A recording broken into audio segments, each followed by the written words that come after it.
মক্কায় 40 বছর পার করেছেন, মক্কায় 40 বছর পার করেছেন। তার চেয়ে চরিত্রবান মক্কায় কেউ নেই, তার চেয়ে আদর্শবান মক্কায় কেউ নেই, তার চেয়ে আমানতদার মক্কায় কেউ নেই, তার চেয়ে সত্যবাদী মক্কায় কেউ নেই, তার চেয়ে বিশ্বস্ত মক্কায় কেউ নেই। সারা আরবে তিনি আলামিন নামে প্রসিদ্ধ। আরবের যত অন্যায় আছে সব অন্যায়ের বিরুদ্ধে আমার নবীকে বলা যায়। সব সত্যবাদী আমার নবী, সব দিক থেকে আমাদের নবী।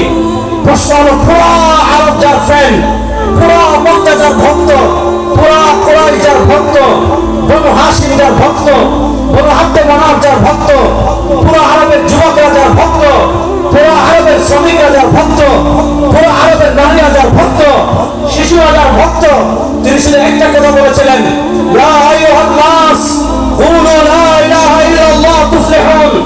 তিনি বলেছেন, হে আরব জাতি, মূর্তি তোমাদেরকে মুক্তি দিতে পারবে